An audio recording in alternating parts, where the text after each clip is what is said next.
හිතන්න බලන්න. එකම එක දැක්මක් තියෙන මිනිස්සෙක්ට පුළුවන් මුළු ජාතියකම ගමන් මඟ වෙනස් කරන්න? ඔව්, අද අපි කතා කරන්න යන කතාව ඒකට හොඳම උදාහරණයක්. මේ කතාව අධ්‍යාපනය බලයෙන් රටක ඉරණම අලුතෙන්ම ලියපු ඒ දැවැන්ත චරිතය ගැනයි. හොඳයි, අපි පොඩ්ඩක් හිතින් අතීතයට යමු. හිතින් මවා ගන්න 1940 ගණන්වල යටත් විජිත ලංකාව. ඒ කාලේ සමාජයේ හරිම පැහැදිලිව පැලන්ටි දෙකකට බෙදලා තිබුණේ. ඉතින් මේ කුරිරු බෙදීම දරුවෙකුගේ මුළු අනාගතයම තීරණය කරන අධ්‍යාපනය ඇතුළෙත් ඒ විදිහටම සමහර වෙලාවට ඊටත් වඩා දරුණු විදිහට පෙනෙන්න තිබුණා. මෙහෙම හිතමුකෝ. එකම රටේ ඉන්න දරුවෝ දෙන්නෙක් නගරයේ වරප්‍රසාද තියෙන පවුලක ළමයෙක් ප්‍රභූ ඉංග්‍රීසි ඉස්කෝලේකට ගිහින් මුළු ලෝකෙම දිනන හීන දකිද්දි ගමේ ඉන්න ඒ වගේම දක්ෂ ඒත් කිසිම වරප්‍රසාදයක් නැති ළමයෙක්ගේ ගමන නතරුනේ කොහෙන්ද? කුඹුරෙන් නැත්තම් හේනෙන්. ඇතරම මේ ලෝක දෙකේ අතරේ තිබුණ පරතරය අදාහ ගන්නවත් බැරි තරම් ලොකුයි. ඉතින් හිතන්න රටේ බහුතරයක් වුණු මේ ගමේ දරුවන්ට විධිමත් අධ්‍යාපනය කියන එක ඇත්තටම හීනයක් විතරයි. අකුරක් ඉගෙන ගන්න මොකක් හරි දැනුමක් ලබන්න ඒ දරුවන්ට තිබුණ එකම තැන තමයි ගමේ පන්සල. පිරිවෙන් අධ්‍යාපනයේ නැහට ඇත්තටම කිසිම ලෝකයක උන්ට විවෘත වෙලා තිබුණේ නැහැ. ඒත් මේ අසාධාරණය දිහා හැම බලාගෙන ඉන්න බෑ කියලා හිතපු කෙනෙක් නැගි සිටියා. එක්කිරෙක් නැගි සිටියා. ඒ තමයි ආචාර්ය C.W.W. කන්නංගර. ඉතින් එතුමා බාරගත්තේ මොන වගේ අභියෝගයක්ද? ඒක සුළුපටු දෙයක් නෙමෙයි. Taman මේ වරප්‍රසාද නැති වෙයි කියලා බයෙන් හිටපු මුළු ප්‍රභූ පැලැන්තියටම විරුද්ධව මේ මුළු ක්‍රමයම වෙනස් කරන්න ගියපු දැවැන්ත සටනක් ඒක. ඉතිහාසය වෙනස් කරපු ඒ තීරණාත්මක මොහොත උදාහරණේ රාජ්‍ය මන්ත්‍රණ සභාවේදී ඔන්න ඔතනින් තමයි ජාතියක අනාගතය තීරණය කරපු ඒ මහා වාදය පටන් ගන්නෙ. ඉතින් එදා හැමෝගෙම හිතේ තිබුණු ප්‍රශ්නේ තමයි මේ.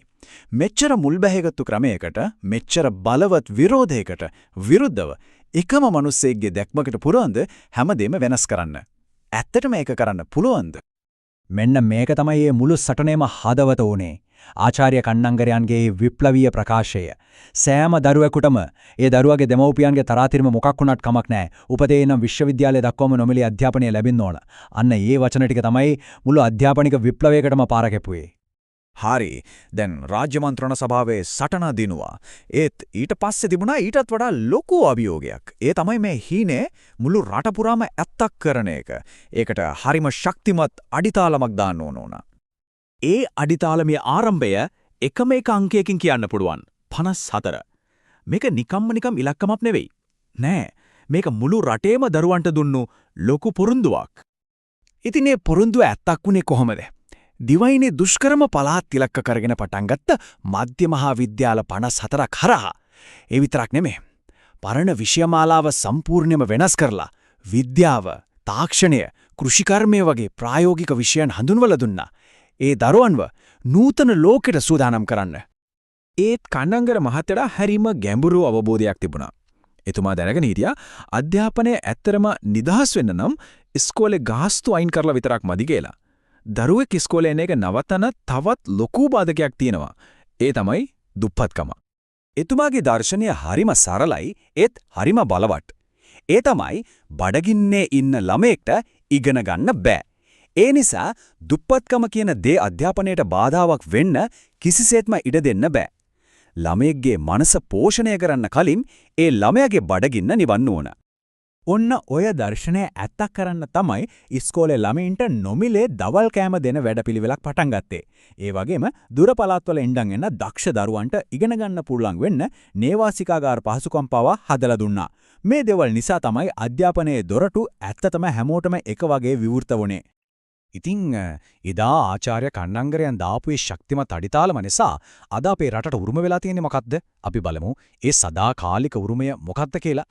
හිතන්න 1944 නිදහස් අධ්‍යාපන පනතින් පටන් ගත්ත ඒ ගමනේ ප්‍රතිඵලය තමයි අපි අද අත්විඳින්නේ. එදා ප්‍රභූ පැලැන්තියට විතරක් සීමා වෙලා තිබුණු අධ්‍යාපනය මුළු රටටම විවෘත වුණා. ඒක ප්‍රතිඵලයක් විදිහට ශ්‍රී ලංකාව ආසියාවේ ඉහළම සාක්ෂරතාවයක් තියෙන රටක් බවට පත් වුණා. අන්න ඒ දැවැන්ත මෙහෙවර නිසාම තමයි එතුමාට සදාකාලිකවම හිමි වෙන ගෞරව නාමයක් ලැබුණේ. C.W.W. කන්නංගර නිදහස් අධ්‍යාපනයේ සදාතනික පියානෝ. ඒ නම මේ ජාතියේ ඉතිහාස පොතේ කවදාවත් මකන්න බැරි විදිහට සටහන් වෙලා තිනවා. අවසාන වශයෙන් අපි හැමෝම මේ ප්‍රශ්නය ගැන පොඩ්ඩක් හිතමු. එදා දාපුවේ අඩිතාලම උඩ ගොඩ නැගුණු උගත් පරම්පරාවක ඇත්තම වටිනාකම මොකක්ද? ඒ වගේ පරම්පරාවක් රටක අනාගතය හැඩගස්වන්නේ කොයි විදිහටද?